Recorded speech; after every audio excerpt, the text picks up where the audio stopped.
Welcome to Jordan Drew, the Sports Crew, the EWC Basketball Breakdown. We're covering boys and girls high school basketball for the Eastern Wisconsin Conference. And you know who we have on? We have on Robert Shimek, of course, Mr. EWC Sports, Mr. EWC Basketball. And it's just been kind of a regular, us too. We've been covering EWC basketball for a while, it seems. And it's always a lot of fun to talk with Robert. So we always got to have him on. So, Robert, how you doing today?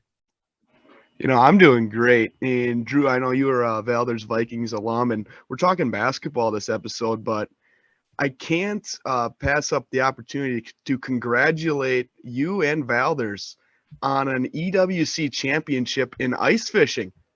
They went, I guess, Pigeon Lake. They had an EWC little, not sure if every team had a team out there, but they are the EWC champions in ice fishing, so that has to feel good.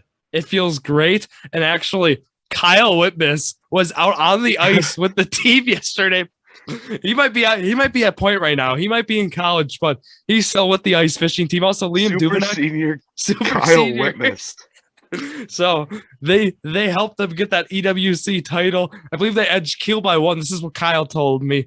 Supposedly, Kiel had some walleye or something that would have counted for some points, but walleye they weren't on the list of fish to accrue points or something. So that's what Kyle told me. So yeah. Kiel ended up losing by one instead of winning by one. Got some insight from Brillion. We'll call him Brillion's captain, Jackson Meyer, and he was not pleased with Brillion's performance. Fish weren't biting, he says. So before we get into that, I had to bring it up. Did he yell "and one" when he caught a fish? No, yeah, I'm sure he did. Shout out Jackson Meyer yelling "and one" at Brillion games. That's something we always did in high school, and it's great to see it living on in the EWC. So with that, let's get right into this episode now. We're covering girls first. Like I said, we'll go bottom to top. That's kind of the way we've rolled here. So we're gonna start then. We got the 0-8 in conference, 2-14 overall Roncalli Jets, and the Jets in girls basketball usually not at the top, but they're usually in the middle, it seems. So this is really weird to see them at the bottom. And looking through their team right now, top three players, Lauren Stengel averaging 6.4, and then Ellie Jagerman averaging 6.2, and then Caitlin, is it Freeze, I believe, 5.7 then a game. So, tough for the Roncalli Jets. And Robert, do you have anything really to add?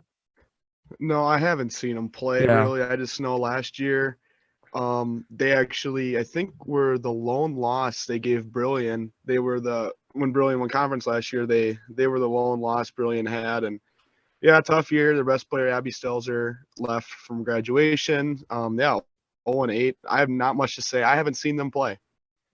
Yeah, and I haven't either, so I can't add much there. These bottom teams, we haven't really been able to follow a lot with us, both of us being in college now. So Sheboygan Falls Falcons coming in next. And, Robert, this blew my mind. I was looking through it. Sheboygan Falls Falcons basketball program, boys and girls, has a combined 4 wins. I don't think it's ever been that low. Looking at Falls, like this Falls team, 1-6 in conference, 3-11 overall. Look, just a few years ago, you had the conference player of the year and Emma Woolard. You had Maya Dern. I mean, you had 2 top players in the conference. And now, they're really struggling. And looking through it now, the top players, I believe it's Addison Schwely, and then it's some of these names, Brecken Mortensen, 5.6 a game then for her. But it's been tough right now for the Sheboygan Falls Falcons, both their programs, and just that graduating, losing those people has been a big loss. And Robert, you got anything else with Sheboygan Falls? Yeah, no, and Falls Roncalli, it won't sound like a broken record for the rest of the teams. They're the only 2 teams I haven't seen play. Falls, obviously when me and you were in high school, Falls at the top of the conference for both boys and girls. Obviously my senior year, they won the conference. I believe the girls lost to Valders on a Kendra Hummel buzzer beater, maybe. Yep. So yeah, you had Maya Dern and Emma Wallert, and they were great players. They played at Brillion in the sectional semifinal game, and I believe they won, then lost to Wrightstown. But in small schools, every team goes through this. We'll just use my team Brillion as an example. You saw early 2010s, state 3 times. They're, top of the conference every year, 21 seasons, a lot of years. Then we just went downhill, and you don't win many games. Your good kids come and they go, and it's ebbs and flows. And you're not at a big school where you can build a culture and you have 2,000 kids to pull from. So it's just kind of unlucky. But I'm sure just like every team, they were good in the past. They'll get good again. But yeah, that's really all I have to say. I agree with you. It's kind of like a rebuilding phase. I mean, it's hard to call that in high school and you got 4 years, but really that's what those two teams are going through. And now let's go. We got kind of like a middle of the pack kind of going on right now in the EWC. 4 girls, the Two Rivers Raiders fall in there, that 3-5 in the conference, and the 9-8 overall. And this was a team I know you were higher on to start the year, and rightfully so. I mean, they have some of the top players in the conference, and Allison Kakis, and also like Kenzie Graff, both of those averaging, double digits or it's Kakis, my bad, 15.5, and then Graff averaging 13.9. So, two top players in the conference, and yet still only 3-5 record wise, which is interesting. So, and you said you watched some of TR play, and what do you think of this Two Rivers Raiders team, Robert? What happened? Yeah, I don't really know. I mean, I watched them recently last week against Brillion, and yeah, it's just, I think Kakis, might not get enough touches, and I think they're kind of, I just don't know. I just don't think they're really aggressive enough. And I don't know. I really wasn't impressed, but it's just weird. I mean, you got a lot of good teams this year in the girls. You got New Holstein, Brillion, Kiel, Chilton, Valders. Two Rivers still a good team, but yeah, it's just one of those years where, for lack of a better terms, maybe you were worse than you expected you were. I thought with Ali Kakis and Graff and a couple other returning players, they'd be right out at the top of the conference. But the conference I think for girls is pretty strong this year. I think you got 5 to 6 teams that are all could knock down the top teams any night. And they've only won 3 games, and I think, yeah, I just watched them play. I think Kakis maybe needs to shoot a little more, maybe needs to be a little more aggressive, or TR needs to get her the ball more. But yeah, I don't really know. They just looked like an okay team, and Brillion without Maya Emmer beat them pretty handedly, and they're 3-5 right now, still 9-8, so they have a winning record, so that's not bad. But yeah, that's really what I see from them. Yeah, I want to point that out too. I mean, certainly 9-8. They're still over 500, but 3-5 in conference. We talk EWC all the time, being an absolute gauntlet. And in the girls this year, it's no different. Certainly some really tough teams to play night in and night out. So let's move on then. We got 2 teams that are sitting at 4-4. We'll start the first one here, Chilton. And there's 4-4 in conference, and then 8-6 overall. And then what stands out with them? Olivia Hurl certainly has been very impressive this year, putting up kind of like Luke Pout's numbers, I'd say 26, 11, and then 3 assists too, 3.4 to go along with it. So, and then she's got her I believe it's her younger sister then, Adeline Hurl at 12.9. I believe it's her younger one, and then also 4.3 boards a game. So really those two are a duo right there in Chilton, and they've been great players for them. If you're looking at it, they're putting up, close to, they're putting up over half, like 38, 39 of their 56 points they average. So that's an alarming amount between 2 sisters, I think. So yeah. Robert, what do you think right now for the Chilton Tigers on the girls' side? Well, I will say this. Chilton the last couple of years has been either the worst or second. They've been near the bottom. So, their new coach, I really don't know her name right now. Stacy Wolfel, I got you. Yep. Stacy Wolfel. She's done a great job of turning around this team. Obviously, they're still 4-4, middle of the conference. It's not like they're, booking their hotel at state already, but she's really turned this around where they've been really competitive in most of the games, and they had Brillion on the ropes a couple weeks ago. They had Kiel on the ropes late in the game last week, and so it's just like they've competed with everybody in the conference. And Olivia Hurl, wow, she's phenomenal. Like she can beat you outside, she can beat you inside. She's their ball handler. Like she does it all for them. She's not one dimensional. She can score at and she's just so smooth. And it's just like you rarely see in country D3 girls basketball, like a girl 5'10", 5'11", her size, being able to just smoothly, be their point guard or be their main ball handler and hit the three and work inside. So, I mean, she's been phenomenal. I got to see her play once this year, and wow, I believe at 28, and she hit a logo three in the closing seconds against Brillion. She really, really, really impressed me, and I think we'll be having a discussion after the team's breakdown of best player or rankings or whatever, and we're gonna have to talk about this. We will. I agree. This is gonna be good. Let's move. We got the other 500 team here. Valders 4-4, 7-9 overall. So them being under 500, tough non-con games always are scheduled. It seems for Valders, and that's been a case there.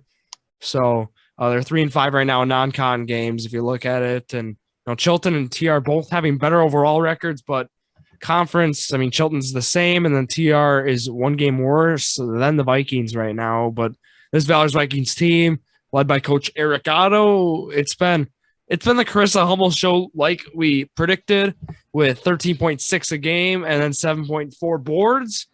And also Caitlin Fisher adding in 8.6 points, 4.6 boards. So that's been kind of the scoring right there for the Vikings. Robert, this Valders team, they came off a only 4-point win against Roncalli. So that was certainly alarming. That was last Friday. So I don't know what you think of this Valders team, but it's certainly, one of the worst we've seen in a long time if we look at, personnel and just record-wise. But what do you think? Yeah, I really don't have too much to say about this Valders team. I mean, obviously, yeah, you had a rough stretch. I believe they lost 5 of their last 6 and 7 of their last 9. So, yeah, a tough stretch there. But, yeah, like you said, they played some good teams. Tough loss to Wrightstown, Southern Door, and Howard's Grove. And I've seen them play about maybe a month ago already, and they actually did not look bad. Carissa Hummel actually kind of impressed me. She's one of the better players in the conference. Definitely will be kind of like a borderline player, first team, second team player. But yeah, I mean, they just beat Roncalli by 4. And Roncalli is not a great team. So, yeah, I mean, I don't really know. They got Chilton, which will be a tough game coming up on Thursday. And then they got Laconia, Kiel coming up. So some tough games really coming up. Laconia is really good. Yeah. So, yeah, I mean, they're going to have to hopefully catch their stride here. It doesn't really get easier as they got Brillion and New Holstein after that yet still to come. So hopefully they can hit a stride here and, maybe pick off one of those teams and get some momentum going into the playoffs. For sure, I agree. And then we got kind of our top three teams in the conference, if we want to do kind of like that tier thing. Starting off with the Keel Raiders, 6-2 in conference, 11-4 overall, and they've been an impressive squad this year with their new coach too, Jamie Vandermeuse. And looking at it, Corn From then kind of their leading scorer there, 15.5 a game. And then also looking, Emma Alderman has 14.3, and then Allison Ash with 7.9. And also on the boards, 6.6 a game for Emma Alderman, and then around 5.5 for Allison Ash. But yeah, this Kiel team, they certainly have the roster, to compete with those bigger teams. We saw them compete, hang in there with Brillion. They actually beat Brillion the first time around. So they certainly, have the ability to win those games. But we saw them then play Brillion the second time around, and they lost by 14. So wasn't exactly their greatest show in there, but yeah, they've certainly handled the teams they should handle. Being TR by 20 earlier in the year, Valders by almost 30. But this Keel Raiders team right now, Robert, certainly that was a game they wanted to really win. Against the Brillion Lions to kind of stay in stride with them and New Holstein, because now they're kind of sitting a game back of that top spot in the conference. So, what have you seen from Kiel this year? Yeah, I've watched them 3 times, I think 3 of their games. And yeah, I mean, I'll talk about the first game when they beat Brillion. It's just like Corinne Frum had a really big game, and she brought them back down, I think, double digits. And she really played really good. She's had some good games against Roncalli and Kewaskum, notably as of late. Didn't miss a shot in the Kewaskum game. 9 of 9 from the field, 6 from 6 at the line, scored 26. But yeah, in the Brillion game, I mean, stats aren't in. I don't see her shot attempts, but she only had 7, and I think she in that game, I think she was like maybe not didn't shoot as much or didn't get focused as much, like wasn't the focal point as much. I think like when Karim Frum's like their focal point and they get her the ball and they get her going, I think that's when this Kiel team's at their best. But I mean, this Kiel team has a lot of good players. April, Ash, as you know, as Edelman, they're all really good players. And yeah, I definitely think they're in the top 3. Maybe I think a little below Holstein and Brillion, but definitely top 3 wins this year. Yeah, if you want, let's talk about that Brillion Kiel kind of second game right now. I know you haven't mentioned Brillion yet, but you're right. From really, the ball was not in our hands. It seemed like really wasn't the focal point of the offense, and I think it's exactly what you said. If you want to beat Brillion, I think that's what they have to do. I think that was the way to beat them. Kind of let her control the game and let her make the decisions basically for that Keel Raider team. And yeah, it was just looking at it, the 48-34 loss. Kiel was actually up 1 at half, so that was something alarming there. But just looking through some more stats, we saw Jocelyn April 1 for 10 shot from the field, so not a great offensive showing. And then also like Emma Alderman, then 5 for 9 with 11. But then talking about Brillion, Robert, I know you were able to catch some of this game, watch on the live stream, I believe. So, what were you thinking through this game? Looking, first half, Kiel was actually winning by 1. Did that surprise you? Because that kind of surprised me. I thought Brillion would be able to kind of like, even the last game they lost, I thought they'd be able to have a kind of a controlling win here, but as they did. But what did you think? Yeah, I mean, at first, like, glance this game, it was incredibly just sloppy. A really sloppy game, at least in the first half. I'll say mostly in the first half. It was just really, really sloppy. A lot of missed shots, some turnovers. It just didn't look like the teams were. Both teams are kind of having an off night, and I think Brillion made some shots early. McKenna Dietrich made some threes. Maya Emmer, I think, had a 3. And Megan Schumann had a really nice game and really nice half in the second half. But I mean, other from that, I thought the game was just kind of sloppy, and I don't think it really benefited either team. But yeah, so that's where you kind of were at halftime. But then Brillion just really hit their stride in the second half. And I don't think Kiel was really able to hit their stride. I think they only had 12, 14 points in the second half, not many. So I think that's where it kind of turned. I think Brillion went into the locker room and, I don't think they made any adjustments. They just came out and just played more smoothly, better, and had more chemistry than Kiel did in the second half. And, it's really just how it is some nights. Yeah, I was actually in attendance for this game, so that's kind of what I saw, Robert. Brillion really, just came together. They basically made more shots. I don't know. Didn't really seem like a strategy change. I would agree. But looking, Kiel only scored 18 points in the second half. I mean, they scored 16 in the first half, so 2 points more, but that didn't get the job done because they held Brillion to 15 in the first. Yeah, going through some stats, Maya Emmerfish 3 for 14 with 9 points, 1 for 5 from 3, 4 assists, and 3 steals to add along with that. And then Megan Schumann, great line yet again, 7 for 13 from the field, 15 points, 10 boards, so a double-double for Schumann. And then, yeah, you're right, McKenna Dietrich had some big threes down the stretch, really like helped blow this game open. That was big for the Lions, and she finished with 9. And just looking, Brillion, they certainly are like that top dog team in the conference with that really nice junior class they have. But I think right now, a team that could really challenge them. I know like they're done matching up with Kiel, but the New Holstein Huskies for girls basketball, talk about, this program going over, let's call it a rebuild over these past few years. 12-2 overall, 6-1 in conference. They're number 2 right now. And they're led by Grace Shizzle, averaging 25.1 a game. She's only 0.6 away from Schumann right now. And, it's been impressive, the turnaround we've seen from the New Holstein Huskies over these past few years, like I said. And they played very well. If you look like Peyton Grenzer as well, almost averaging a double-double with 14 and 9. And, just New Holstein overall, they beat TR by 34. So, what do you think, Robert? We really haven't seen New Holstein up here. And I mean, other than like last year, but like, when we were in high school, it was never like this. So, what has New Holstein done to like kind of get to the top here? Well, it's mostly Grace Shizzle, and I think Peyton Grenzer's has done a great job this year. And they have some other players, not just those two, but I mean, right now, New Holstein, if I have to take a guess who's going to win the conference, I might pick them. I mean, because Brillion's got to go at the Doghouse. I think it's Thursday, and that's a really tough place to play. And Shizzle has been on like a tear the last month of the season. She had 9 points against Brillion the first time, her worst game of the year. Only attempted three-pointers in that game, and three-pointers. She's obviously the best shooter in the conference, and that's her strong suit. And I think she was 0 for 3. Maybe she was 1. I think she had. I don't know. I think she was 0 for 3 from the field for the 3-point line, and that's just unheard of from her. She made 9 3-pointers a couple games ago against Sheboygan Lutheran in a blowout win there. And over the last, I believe, like 9-10 games, she's had over 23 points every game, and she scored 30 points in several of them.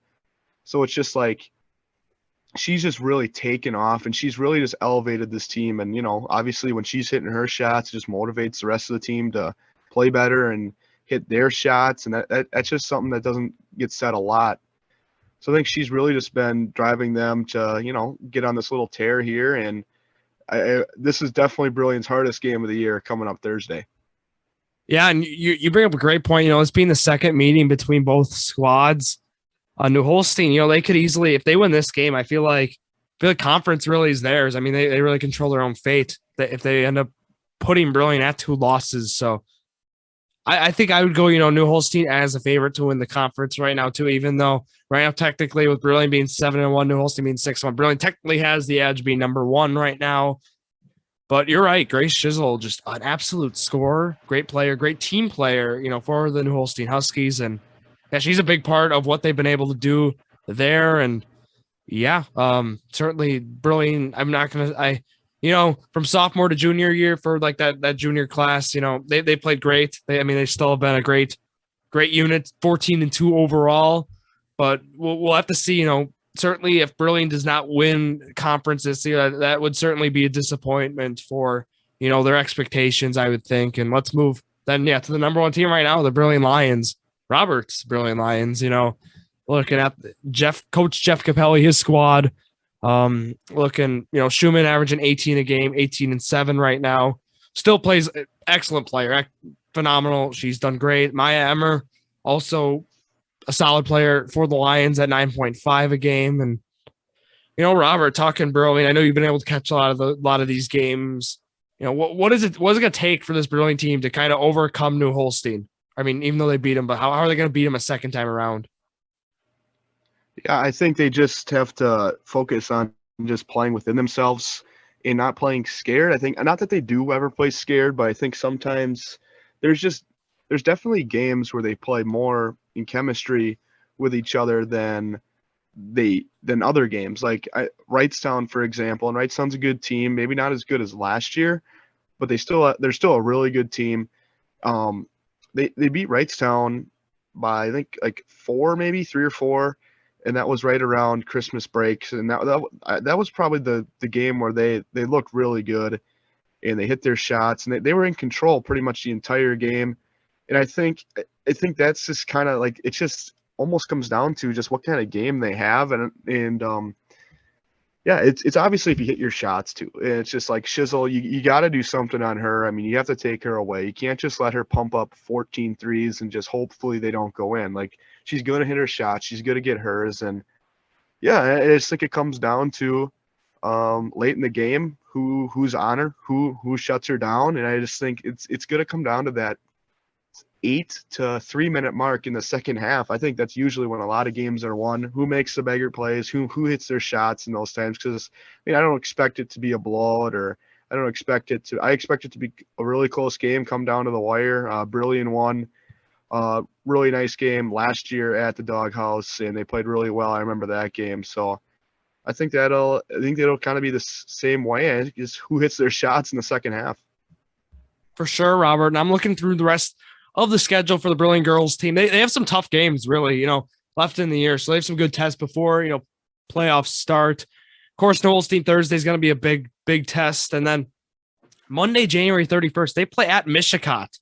That's going to be a really good test, I think, for this Brillion Lions team to kind of see where they are. I know we saw them in a non-con game at the start of the year. First game of the year, actually, against Freedom. They lost by 30, 61-31. So I'm just kind of looking where they are non-con-wise. This is going to be a good test. And then they got Chilton Friday, February 11th as well. And then to round out the season, at least the regular season here in conference play, they got to go TR to face the Raiders. So that could certainly still be a good test there. I think so. Like those might not be gimmies here, which, obviously Brilliant being favorited, but so certainly, Lions have played well, and hopefully, their expectations, it's really, conference or bust, I think, for the Lions team with the squad they have right now. That very talented junior class is kind of what we headline. And yeah, Robert, would you agree, right now talking now conference, you think Brilliant, if they got to win the conference, for expectation wise? I mean, yeah, they won it last year and didn't lose anybody. And I think, obviously coming into the year, and that's, the famous TikTok Rex Ryan, you want to be where expectations are high. So you don't want to be under the radar. So I think that's kind of where it's at right now. Like, you want to be up there, you want to be the team to beat. And I think they just got to step up and win. And this is kind of where they wanted to be at the beginning of the year. Only have one loss. I mean, that's not horrible. So I think, yeah, you just want to win this last game. I think, yeah, you are expected to win if you didn't lose anyone and you won last year. That's just kind of how it is. But I think they all have confidence they can do it, and I think they definitely can do it if they beat New Holstein on Thursday. Yeah, talent is certainly there for Brilliant, and that's why I bring it up. Asking if they're the favorites, because they return basically all their star players from a year ago. They're all coming back, and now they're juniors. So they got them another year next year. So hopefully Brilliant can, both teams, then New Holstein and Brilliant, both being on 6-game win streak, certainly will be a great game at New Holstein. So if you want to go to a game, Thursday, go. This will be airing actually Wednesday. So it'd really be tomorrow night, we'll say. Go head to that game. So, to wrap up here with the girls, do we want to do some talking about, conference players of the year? You want to do some a little bit of talking about this, Yeah. Robert? Let's do it. Yeah, we won't have to go way in depth. I know we have some more stuff planned for the episode, but yeah, obviously I think it's a 3-person race between Hurl, Shizzle, and Schumann. Megan Schumann won it last year as a sophomore. That's very that's usually not, sophomores don't win it, but she deserved it. I think she averaged the most points and she won the conference, and she was the most dominating player last year. I don't think anyone's disputing that, but this season, just kind of how she's averaging 18.2 points a game, and not that she's being underused at all. I just don't think she's maybe as a focal point as Olivia Hurl or Grace Shizzle is, and I think they're averaging 7 more points than her, both of them. So I think it's definitely, if Grace Shizzle can beat this Brilliant team and they can win the conference, I almost think it's Grace Shizzle's player of the year. But I think Olivia Hurl too, she has been phenomenal. She has been like she really opened my eyes the game I saw her. So I think she really too is the other one that has to be in consideration, and she is a senior, so that maybe has something to do with it. But she is really, really good at basketball, and I'll be interested to see if she's going anywhere next year to play, because she definitely has the size to do so. But yeah, I don't know. I know I put Schumann at 1 a couple of weeks ago when I did a ranking. I might have to change that now. That I've got to see Hurl play. Haven't got to see Shizzle play yet, but stats don't lie. She has been on an absolute tear, and her team's doing phenomenal. I don't know. I definitely think there's no clear number 1 right now. I definitely think all those girls, whoever kind of has the better next 8 games of the season, I think 9 games, I definitely think they're going to be the player of the year. I'm right with you. I think, you mentioned it with, Hurl being a senior as well. I think that's something, to keep in mind. But if the Holstein wins conference, I don't see how Grace Shizzle's not player of the year, and I think that's certainly something that they're going to consider. I think all 3 are first team unanimous players either way. I believe Schumann was in trivia we did. Schumann got first team unanimous her freshman year. So if we're looking at that's insane. So certainly, well-deserved. Yeah. And So, it could easily, end up being with Schumann, but Grace Shizzle right now, if New Olstein wins conference, you got to give it to her. And then I think if Brillion wins conference, I think that will help Olivia Hurl's case a lot more, because we'll look at it then, because now, and hate to just base it off, it's not just based off of whoever it's the best player on the best team in the conference. It's conference player of the year. So Olivia Hurl still has a shot, even though her team, is in the middle of the pack right now, 8-6. You got to look at supporting cast. And I think, I certainly think Olivia Hurl then, averaging 26 and 11. And, Go ahead. I might add that, I'm still kind of defending this point from a couple episodes ago. I think the player of the year does come down to who had the best year. And I don't think it's always, okay, well, Megan Schumann's maybe a better college prospect, or this person did this 2 seasons ago, or unanimous this or that. I just think it comes down to, okay, what did you do in the games this year? What teams did you beat? Who's the best player? And I think definitely I'd almost say Hurl and Shizzle are definitely ahead of Schumann right now for that. Obviously, if Brillion wins the conference and Megan has a great last 8 games here, that's a different story. But yeah, I that's the way I see it right now. I like that thinking too, because if you look at who's the best college prospect, I think Megan Schumann then is the one who really is. If you look at what she's been able to do in high school and just her potential, I think certainly Schumann would be one many would consider. But I'm really glad, it's best player in this year. Looking at, doesn't always have to be like stats too. Just looking like overall, watching how they contribute to their team, because I know we'll be talking boys in a second, but just what Jeremy's able to do for that Brillion Lions team is certainly, something, and the stats don't show it. Like the stats don't show alley-oop dunks and stuff, which we'll talk about. But just to kind of put a bow on this, I think, I mean, to just sum it up, we got the top 3 candidates. You heard it here from Robert, Olivia, Grace, and Megan. Those 3, Hurl, Shizzle, and Schumann. All those 3 then are the candidates. And with that, Robert, you want to head now and transition into the boys hoops? Let's do it. Awesome. Yeah. So here we go. We're going to talk about some of the boys stuff. We're not going to do the bottom to top thing we just did for the girls, but we'll talk about some of the big games that happened in the EWC these past few weeks. Let's start with a game that I was there. Jordon Lawrenz, my co-host for the Monday episode, he was there. And then you were there too. So all 3 of us were there at B-Town watching, at the time we thought really the game of the year between Brillion and Roncalli. It still is a game of the year, I think. I think there's 2 of them now after that Kiel Roncalli game. But, just I'm pulling up that game right now. And, first, Robert, I want to hear your thoughts, coming into the game. Like, how do you think it all went? Now looking at it. Well, yeah, I think for, a Brillion fan, or, I mean, not that I was hoping I would win just because, that's where I went to school and I go there. So obviously I'm cheering for them, but I was, more or less, I didn't want it to be a blowout because, I saw Roncalli, what they did to Valders, what they did to some other teams this year. I mean, they just blew them out. So I don't think that was like totally out of the question in the game. And early on, Roncalli, I mean, they didn't hit many threes in the game, but they hit several, I think 3 early threes, Stangl, Fisher, and I think somebody else hit one. And I was like, I think it was like 13-6, and I was like, oh boy, it was.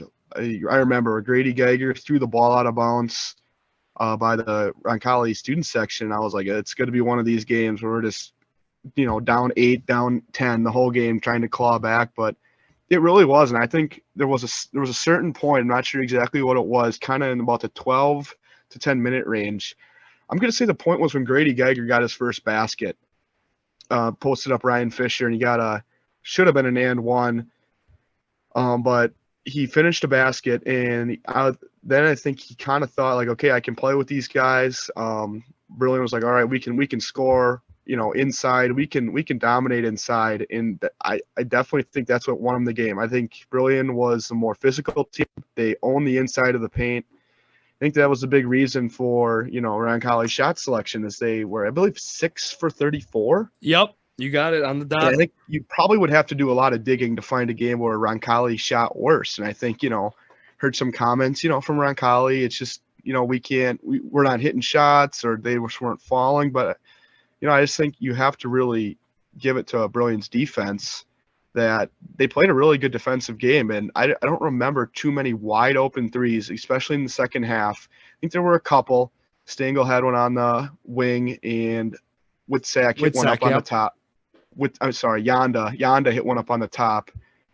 And other than that, like, I don't think there are really too many wide open threes that weren't like really deep or really off balance. So I think they didn't really get many great shots. And then in the lane, I don't think you can't not bring up Jeremy Lorenz around the basket. I think Jordan brought up how there were some missed fouls, and a lot of people I think would disagree with him on that. It was a physical game both ways. They definitely called it tighter on Roncalli, and Roncalli, as Joe Garceau, really coaches them up well on how to, be physical the whole game, and really coaches them up on how to set really good screens. And it's just it's really frustrating for teams a lot of times because they don't know how to do that, and they don't do that. So when Roncalli does it, they just get overwhelmed. But they were calling a lot of hand checks, a lot of grabbing on Lorenz early in the game. And that's just kind of a point I want to bring up. Like Braden Yanda, I think you brought up when he fouled out and when he had those early fouls, I think that was a big, like, oh crap, now who's going to guard? Oh, Luke might have to guard him for a couple possessions. Oh, this. And Stengel and Yanda, their best two defenders, they fouled out. So I think that definitely went to show that Lorenz, they had to grab him. They had to hold him. They didn't let him get open or get any shot he wanted. I think that had a big effect on the game, that Jeremy, they kind of fouled out because they were guarding him. Yeah. There's a lot I got to talk about with that, Robert. Certainly, yeah, I was the one who brought up the turning point thing with Yanda fouling out. It really was, 5-6 minutes left. I always mentioned, I nudged Jordan and I was like, hey, here we go. Brilliant's got momentum. And they really did. And they used that the rest of the way out. And that really, we saw Lawrence go to the line a lot in those last 5 minutes. I do want to talk about, though, yes, my co-host made some remarks, Jordan, on our episode 44 of the Sports Crew. If you've not heard them, recommend go listen to it before and then come back here because you'll understand what we're talking about. I disagree with a lot of his points, and I know he's not here to defend himself about his points, but just mentioning it, Roncalli shot 6 for 34 from 3, and when you shoot 34 threes in a game, you're not going to get to the line much. They got to the line 4 times. Mm-hmm. And we saw Brillion get to the line 19 times, but they only took 9 threes. So if you think about it, the more shots in the paint you draw, the more fouls you're going to draw. And then also you brought up with like the hand checking. I believe we might have saw an illegal screen too, if we want to point out that, So certainly just the way you get to the line, that's what Brillion does. And, Jeremy Lorenz in the post, and also a guy like Grady Geiger, like those guys in the post, you got to follow them. And that's ended up what Roncalli did. And just with Brillion, they were able to really, dominate, I think, in that second half, especially with Roncalli not being able to make shots. If you talk about like Luke Poutz's, let's say, supporting cast, 3 for 13 from Yanda, 1 for 12 from Stengel, 2 for 7 from Witsak. And I think those guys would have played or would have made some of those shots. Certainly we could have seen Roncalli walk out with the dub, but to blame the officials about this game, I think is ridiculous. I think you simply got to blame Roncalli for shooting 6 for 34 from 3. I think if you think about it, a couple of those fall, you got yourself a dub. It's hard to say it like that, but theoretically, right? So, Rob, I just want to know your thoughts on some things I said there. Yeah. I mean, I agree with most of that. Pretty much, I think we talked a little bit after the game and a little bit the next day about the game. But I think one of the points I really want to bring up is the foul game. And I think Brillion, if you watch them, they're really good about having their hands off. They don't leave their feet a lot in the lane. I think Lorenz did once late in the game on Pouts, but no foul. They're really disciplined in not fouling. And I think there was a couple games this year I'm going to bring up. So Valders and Brillion, I remember Brillion had about a 9-point lead on Valders. I think it was 40-31. And I thought the game was kind of over at that point. Brillion went on a little run. I was like, I think Brillion can run away with this year. But Brillion at that time next fouled them a bunch of times, and the foul game was like 7-3, I remember. And so I was like, oh, and then they came back and it was tied up, and the foul game was like 7-3, and I was like, well, Brilliant's not winning the foul game here. That has a lot to do with it. And they're in the bonus already. They were shooting free throws. Time's not coming off the clock. All of a sudden, Valdez went up by like 4, 5. Then all of a sudden, before you know it, I know they had to foul because they got down late in the game, but Brilliant, I think, was only at 7 or 8 fouls, and they were in Brilliant. And Valdez had more fouls. They had 9 or 10, and Brilliant came out on top in that game, and they won by about 6. So I think that has a lot to do with it. Again, I'm going to talk about in the Brilliant game, you saw getting to the line. They only had 9 total fouls in the whole game. Roncalli had to foul a lot more because they were down, but they were in double bonus in the second half, and they might have been double bonus in the first half. They were in the first two. Yep, both halves. So you look at there, that was a big thing, getting to the line or making more free throws than the other team attempts. That's, a big focal point of Brilliant. And I know you called a Keel Roncalli game, and I thought we'll obviously get into that next, but I thought Kiel didn't win the foul game in the second half. Even with a lot of illegal screens that we brought up that Roncalli had, Kiel still didn't win the foul game. They had Pierce Arns foul out. They had a lot of guys playing foul trouble, Heckman and Munns, and that lost them the game right there. So I just think that's a huge stat that I don't think kind of goes unnoticed a lot. And a lot of people, if you're sitting around college period, the fouls are 9-2 or what? Come on, Blue, come on, ref. It's a big thing. You always got to look at is who wins the foul game. And I think in close games, that's really a thing to look at. I'm sorry.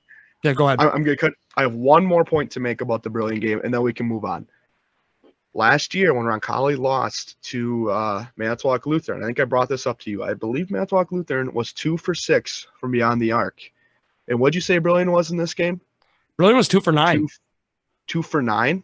Yep. So yeah, they attempted obviously 3 more, but that's what I mean. They the last 2 kind of losses that were big Roncalli's had, and I will also add the Plymouth game. I watched that game too. Plymouth really got inside on them. They were strong, didn't allow their pressure to get to them near the corners and baselines, made the right play, and they got a lot of inside baskets. So that's like Roncalli's 3 recent losses. That's kind of what seems to be. That's kind of what you have to do, and not just sit and pump threes and hope they go in.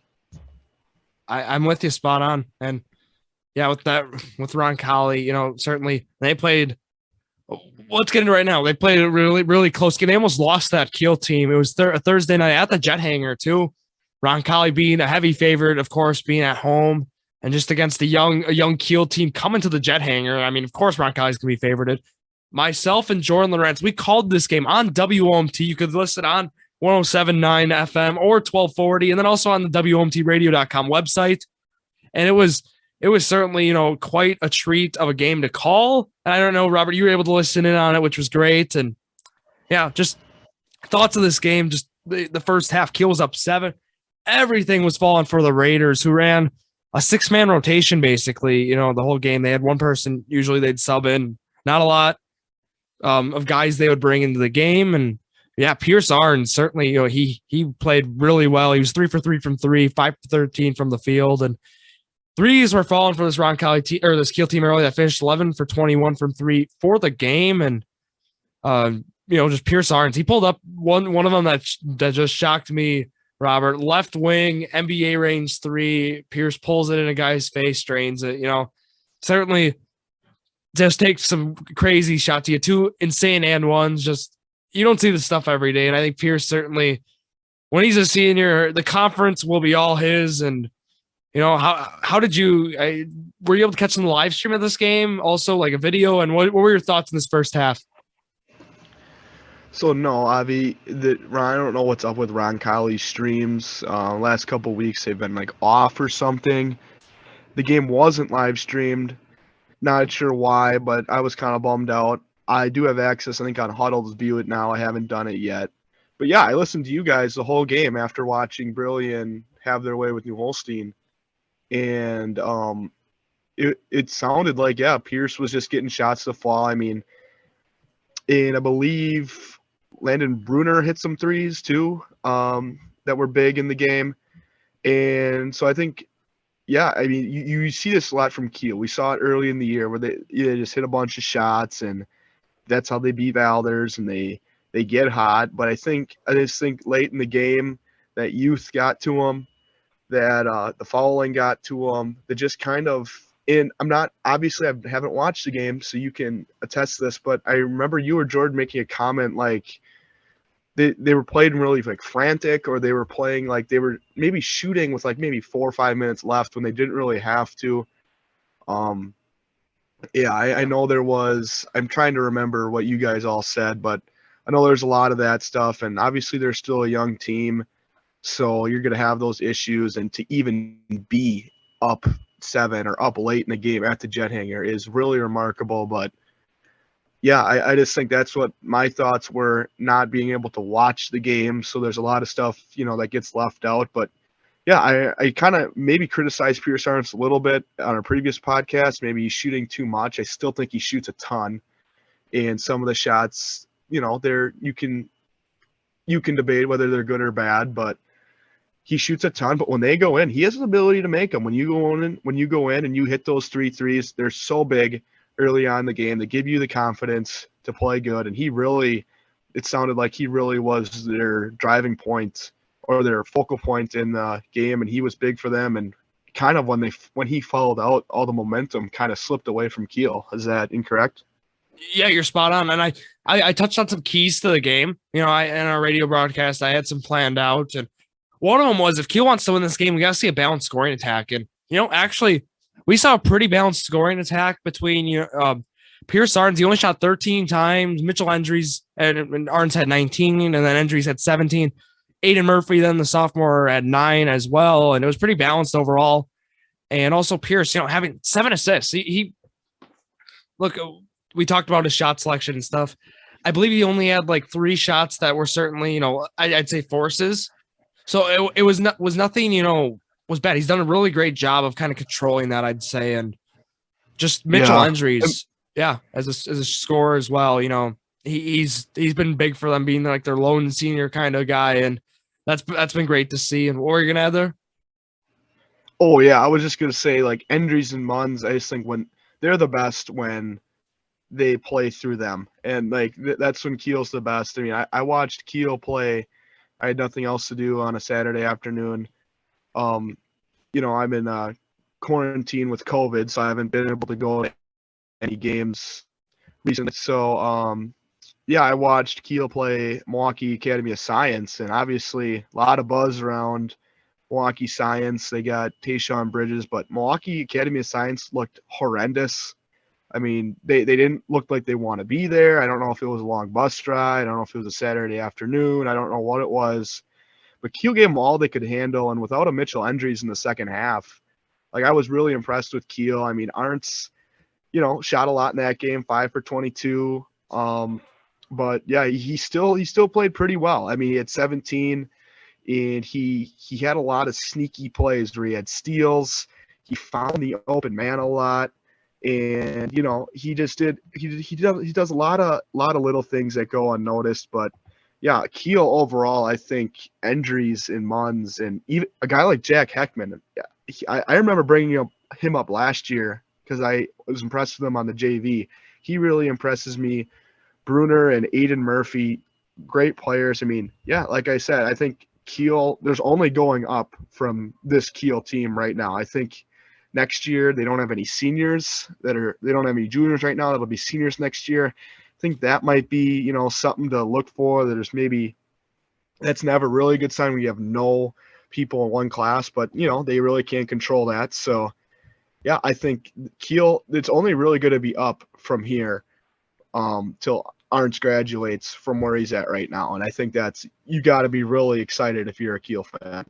For sure. And yeah, I want to talk about a little more in that second half and some of the box score in that game. So yeah, the second half coming around, Roncalli, Kiel was still hovering. They were up, 10-11 with 10 left. And then we saw, maybe it was like they're up 8 with like 5 left. And then Roncalli kept creeping closer and closer. They did exactly what they wanted to do.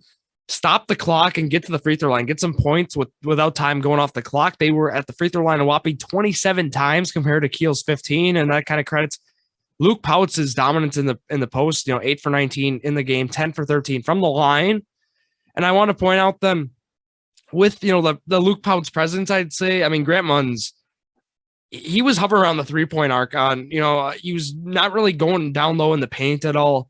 We saw him take only 4 shots in the game, and he was not a lot seen in the paint. Finished with 3 rebounds for the conference leader in rebounds. So, I mean, if you want to talk about a guy like impact Luke Poutz has on the game, 18 boards for Poutz, and Poutz really dominated the glass. I mean, he had I was doing rebounds that game. I believe it was 5-6 offensive rebounds as well to go with those. So leading to the 18 total rebounds, and just certainly a force in the paint. And that really, saw the inexperience of Munns kind of in this game, I felt, as, observing the game and calling it, finishing only, it was 5 actually, my bad. And certainly you would hope for more out of your top players.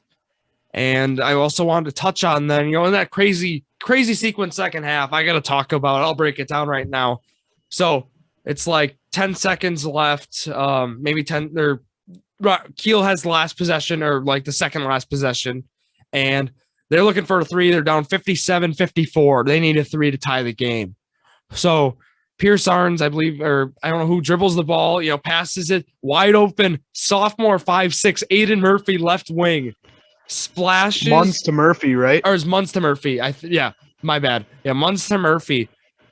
And a sophomore at the jet hangar, drills what we thought a game, overtime forcing 3. And I just thought, I was like, Aiden Murphy is a bad man. 3 for 5 from 3 in the game. A sophomore, kind of, I described it kind of Brady Bodard-esque is kind of what I saw out of Murphy in the game. Not going to do a whole lot otherwise. So Tyler Hero-esque. Oh, okay. Yeah. But he had 3 steals in the game too, to point out in the stat sheet. And he's certainly has some, I'd say, quick hands, and just overall was able to kind of get him passing lanes regardless of his size. He was still able to, make a big difference defensively in terms of getting some steals. And yeah, Brady Yanda then, nobody on Kiel really gets back, Robert. I almost called you Jordan there. Whoops. But, what happens then? Yeah, Yanda just dribbles, gets the pass, it dribbles, and then he ends up making a layup at the buzzer. I believe, I think only 2 guys were back for Kiel, and it was certainly not, Coach Rump certainly was not happy with that last defensive possession, allowing that buzzer beater to Yanda. And I mean, if you let someone beat you at the end, better not be Poutz, but Poutz still ended up beating them throughout the game, finishing with 29. So certainly just a tough way to end it. And yeah, Pierce Arns falling out with 34 seconds, I believe it was the turning point there. It really was. They didn't have a guy to bring it up. So just to kind of backtrack a little bit, they were trying to inbound it to Aiden Murphy, and then Poutz was able, or I believe it was Yanda or Stengel, they were able to get a steal, and Poutz was able to secure the loose ball. So that was kind of the big sequence there, because Pierce Arns fouling out, that's your guy you bring up the ball, and the guy who you would have wanted to get fouled to go to the line didn't have him. So they tried to go to a younger, Aiden Murphy as well, and it just didn't work out. So that was certainly a crucial part, those guys fouling out, just a foul discrepancy. But it was certainly a fun game to call, and that's kind of puts a bow on that game. So yeah, Roncalli wins at the buzzer, 59-57. It was a wild one in the jet hangar, and certainly, we got some good conference games. Bruins, we still got a Brillion.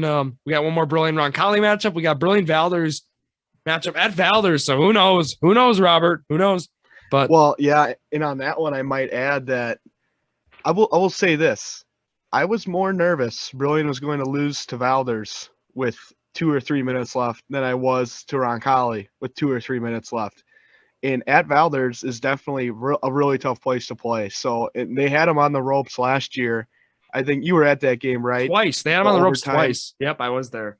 The overtime game, and it's always tough to win at Valders. Roncalli's had their trouble there in the last decade. So, I mean, I definitely don't think it's a walk in the park win, even though Valders maybe isn't playing their best ball. I mean, they're about to tip off at Torchy Clark against Xavier. That will be a very tough game. I might tune into that after. But, yeah, I mean, yeah.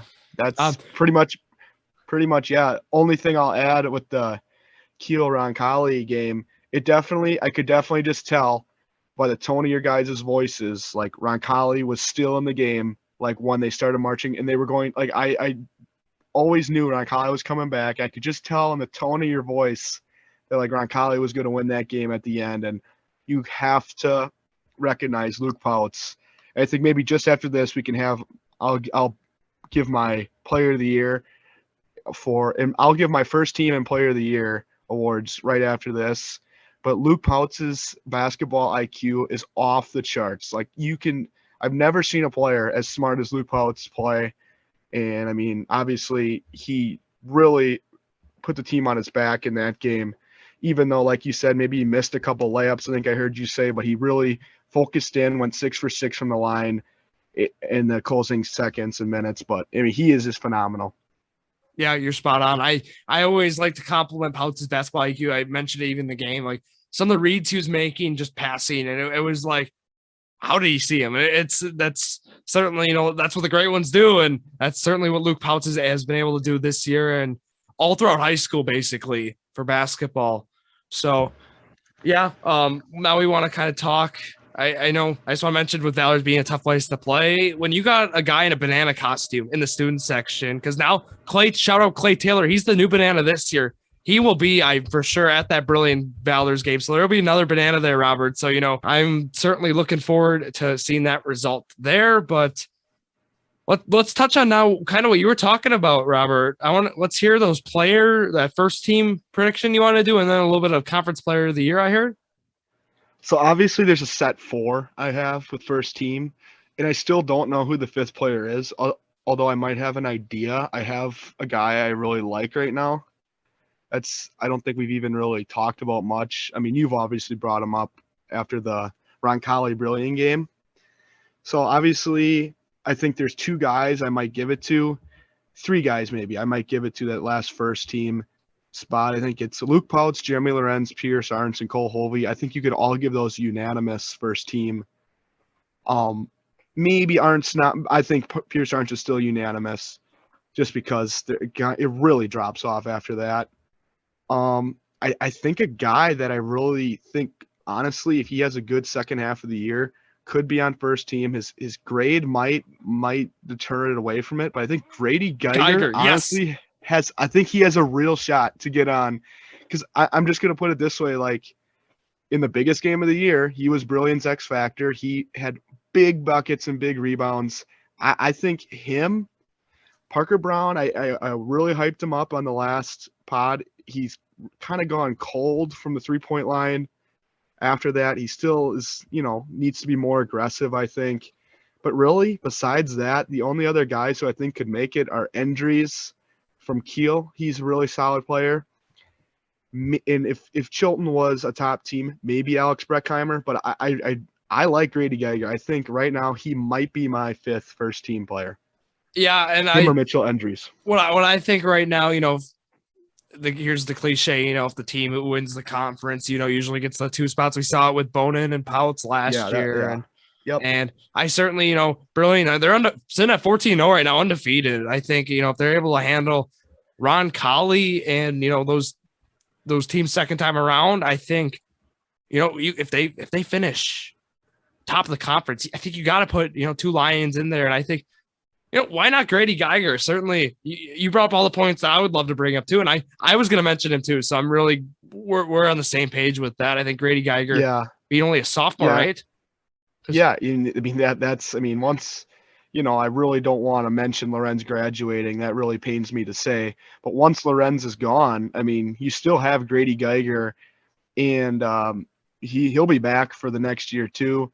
So obviously he's maybe not as good in isolations as Lorenz, but it'll be fun to see what he can do without a Jeremy Lorenz his senior year. But yeah, I definitely think, like, I'm not saying that I think he's any better than Holly or Brown. I'm just saying, like, Holly and Brown, especially in those big games, it's kind of hard when Roncalli's fresher that you can't do as much. And I think Grady Geiger really exposed Roncalli's weakness of having a second, like, big man. because they obviously have Pouts, but they didn't have that second big man. So I definitely think he's only averaging 10 points a game. I think he's in the top 8 in rebounds, but it's not like he's with Munns either. But like you said, I definitely think last year Krepelin and Bonin, you could have had I think those are really similar players. Definitely think Bonin got in just because he won the conference. So it'll be tough to tell. There could be a player like Mitch Endries, who I really like. He definitely could sneak in there with these last 8 games, especially if they pick off of Valders again, Brillion or Roncalli. But it'll be fun.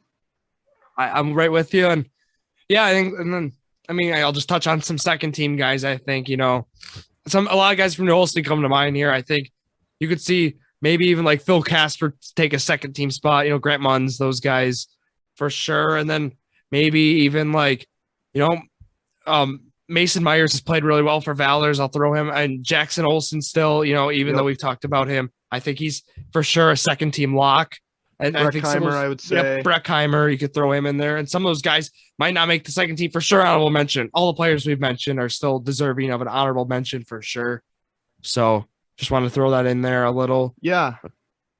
Yeah, I think Phil Casper, Endries, Olsen, Breckheimer, and then I think Parker Brown. Yeah, that's what I was thinking. Parker Brown and Holly, those guys. And I think Jaden Brown is close. I don't think he can be put in there just because he's on New Holstein. And I think Bodart, is honestly close, but just doesn't have the record. Or Munns too. You forgot about him, but yeah, I definitely think.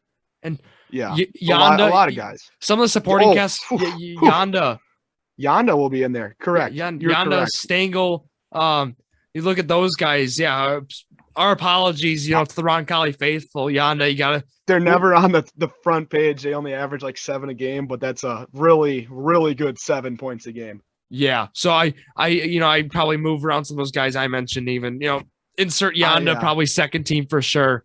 I agree with you. Yep. I like Braden Yonda. But all the guys we mentioned are all for sure honorable mentions. So just to keep that in mind. And then I think, you could insert them, make the argument for each player, second team with those guys. But that first team, those, like Robert mentioned, top 4 locks basically. And then that 5th one, there's some candidates. And I agree with all of his picks there. And yeah, I think Grady Geiger, it's just a player from Brillion I really like to watch. Probably one of the favorite ones to watch with that 14-0 Lions squad, to say the least. But let's transition here a little, Robert, to our last thing. One of the last things we got here is you want to talk a little bit about Conference Player of the Year, right, for boys? Yeah, and I will. You have one that you were going to give, or are you just looking for mine? I want to hear yours first, Robert. You're the guest. Let's hear it. Guest first. Okay. Well, I think there's only one deserving player of this, and I don't think it's too close right now. I think it could change. My player of the year is Luke Pouts. He's averaging 30 points a game. He's second in rebounds. He's having the best season, like I brought up before. I do think Jeremy Lorenz is still a better player most of the time, but I don't think by much. Lorenz is a better college prospect. He's, maybe looks a little, the plays he makes are a little flashier in the game. But Luke Pouts has been way more productive. And not to say Jeremy hasn't, but Luke Pouts is so productive. He shoots 59% from the field. And, his threes, he kind of went on a cold stretch. I think he was like 0 for 13 in a 3-game stretch. But he's still shooting like 34%, which is very, very respectable. I believe he is top 10 in the conference in that. And, he had a 47-point game. He's had multiple 30-point games. Definitely don't think he'll keep his I don't think he'll average 30. I think he'll be more about 27, 28 by the time the season comes to an end. But I think given that he's a senior, given that Roncalli is a top 2 team in the conference, I think he is the favorite right now. I think if Roncalli beats Brillion at the Jet Hangar, which I think right now at the Jet Hangar, they are favored. I would favor Roncalli right now. If they're split at the top of the conference, I definitely think Luke Pouts wins it, not even close. If Brillion wins it, I think there's a very big discussion, and I think it's very, very, very, very close. But my pick right now is Luke Pouts. And I'll talk now about my pick. So, we talked a lot here, even our midseason thing. We talked Jeremy Lawrence being our guy, conference player of the year. And even with Brillion winning, you'd think that his odds even higher, for what we'd be talking about. But I'll agree. I agree with you. And I want to talk now about kind of we talked about even three weeks ago, let's say, when we did ours, maybe a month ago it was already. We talked about Luke Pouts, he's still averaging 30. I mean, he's averaging 30 back then. We didn't think, keeping that pace up, but I still don't. Yeah, I agree with you. I don't think it's something that's likely, but right now, I mean, he's still keeping up that 30-12 pace. He's being a senior right now, which certainly helps his case too. And I talked about, I said each team, even on our Monday episodes, I talked about how I think each team was favored at their home court. And yeah, we saw that. We saw Brillion defend home court. Now if Roncalli can defend home court, I don't see, I think if teams share the EWC, I think you go to the senior. I think you go to the guy who has, looking at the stats, looking at the counting stats, let's say, averaging 30 and 12 and making the decisions he does. I watched him play against Kiel, 29 points. I had on my rebounds, I had 22 and they had 18, but he had a lot of offensive rebounds, so I had to keep tallying them. So Huddle sometimes doesn't, when you're just putting them back and forth, they don't check that in. So yeah, he probably did have 22. I'm gonna go with it's like 20-20 game, and certainly look, Lawrence, let's say 3 year, in college, of course. And again, we talked about this with the girls. You want to have, it's about the player who had the best year. And of course, we talked about how they're going to take into consideration, teams like Pouts had that big game against TR. Look, and now TR, how they played now as of late, but still got to factor in some competition. So certainly that helps Lawrence's case, I think. But looking, go ahead. Sorry, I didn't mean to cut you off. I thought you were going to be done, but no, yeah, I definitely agree with what you said. I'll let you continue here, but yeah, I definitely think the only way Jeremy wins, and I think he will, if Brillion goes to the jet hanger and Jeremy has a better game than Luke, I would give it to Jeremy. If not, if Roncalli wins, it's Luke Pouts'.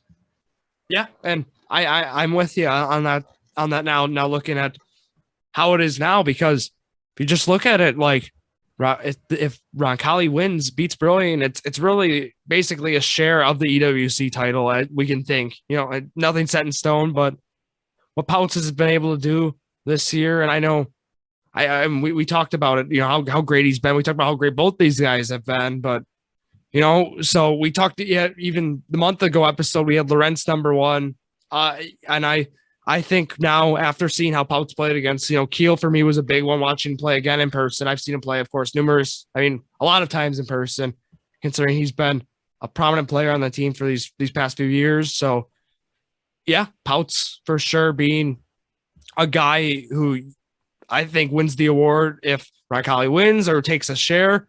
But then, so I'm with you where if Brillion ends up winning, I think it gets closer, but again, Pouts being the senior and the player, like we've mentioned, averaging 30 and 12 compared to Lawrence's 20 and 12, which again, 20 and 12 is not bad. That's conference player of the year any other year, it seems, but Pouts is putting up historic numbers right now in the EWC. So I think that kind of wraps that up. And Robert, you got anything else? Yeah, we were going to do some, you bet. I believe preseason, you quizzed me on some Brillion trivia. So now I'm going to return the favor, and I got a couple questions for you. I don't think there's one that might be a little tricky. A couple that aren't really tricky, but maybe you just haven't thought of. So first, I think this one is kind of an easy one. I'll give you a couple choices. So when I ranked my top 20 players, how many Valdez Vikings were in there? 5, 4, or 3? Top 20 players. Okay, so in your rankings, let's name them. I'm going to say you would have Olsen, Bodart, Myers, Hovey. No. All time. Oh, all time. We're talking, okay. Yeah. Okay, so we're talking all time, top 20. Did you give me options? Let's hear them again. 5, 4, or 3 Valdez Vikings. Top 20 players. Okay, well, you would have had, of course, Tuma. Sunsmo, and oh my goodness, did you include? I gotta think. Would you have included? This is an EWC play, right? So I can Yeah, include guys since like Gadecki if you're gonna include him playing. Um, I'll say I'm gonna go 4. unfortunately that's incorrect. 5? 3. Oh, okay. 3 Valor's Vikings players. I was really close on putting, I believe Alex Schuler was very close. He just missed it in Fletcher Dallas because he had a nice 3-year stretch. He barely missed it. I think they were both like 22, 21. So very, very close. But only 3 Valor's Vikings with all the really good teams Valor's had. Was it? Was Hickman one of them then, or did you not? No, It was a Gadecki. It was Gedke. It was okay. It was Luke, Gadecki. So I had 3 of them. I tried to guess and say there's 4. Okay. All right. Yeah, Hickman. I think I didn't because he only had one really solid year. The other 2. That's fair.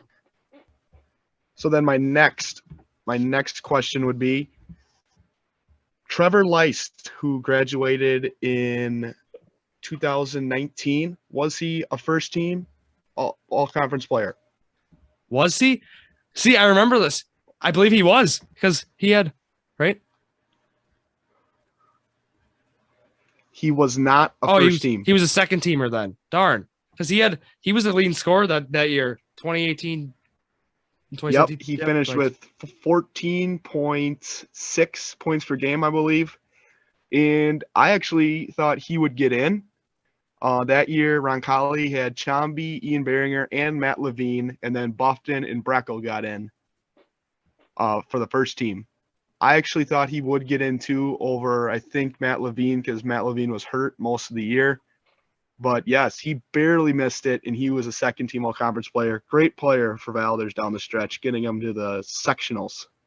Yeah, that was big against Denmark. Okay, next question. Okay, so I have 2 more for you. This season, Valors is first and last in what of these 3 categories? Well, sorry, they're first in one of them and last in one of them. Identify the right ones. Field goal percentage, 3-point percentage, and free throw percentage. Well, okay, they're probably last in free throw percentage. And I'll Correct. say, yep, okay. I figured.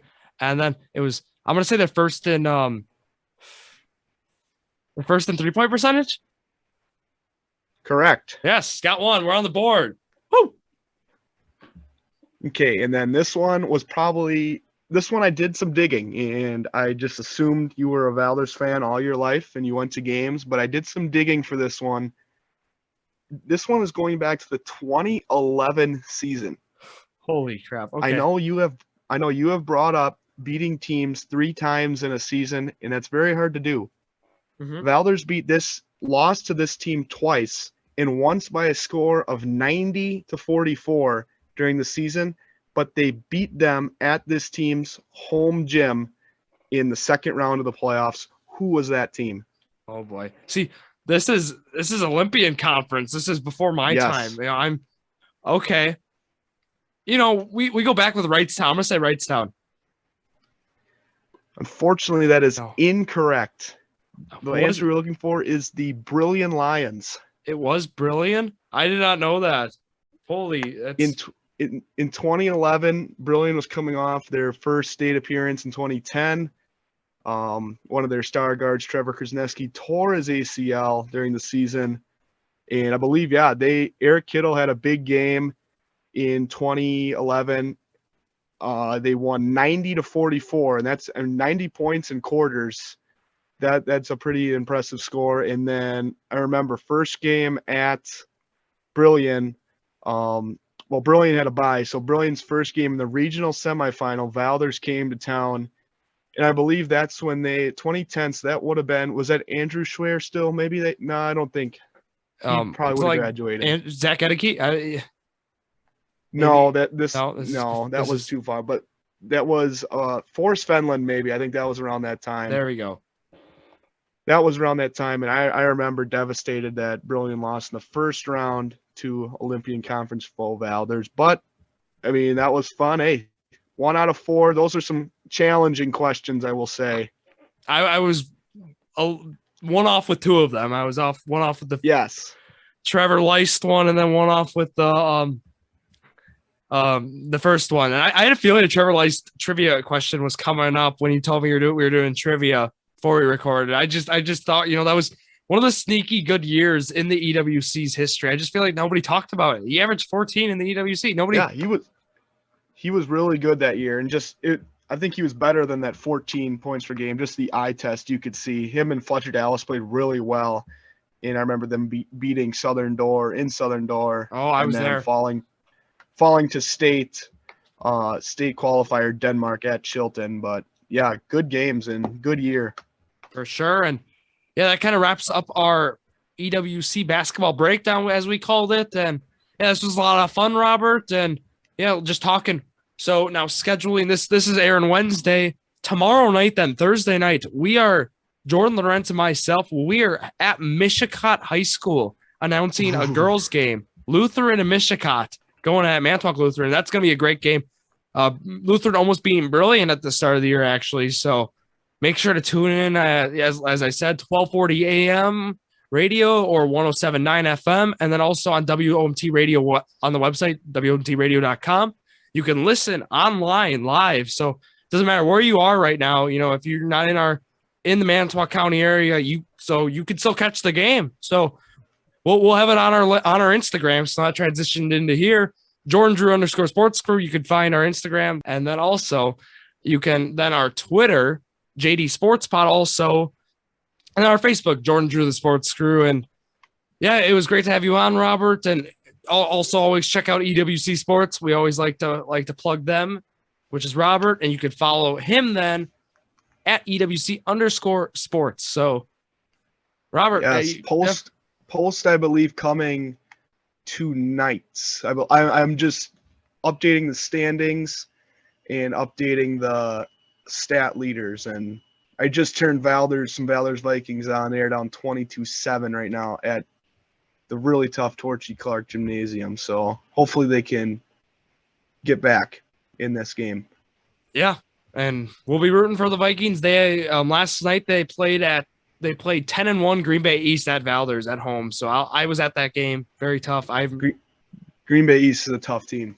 Yeah, so it should be a mighty foe, but hopefully they can hang in with the D1 school. And yeah, that wraps it up here. So thank you all for listening to yet another episode of Jordan Drew the Sports Crew, the perfect podcast for you.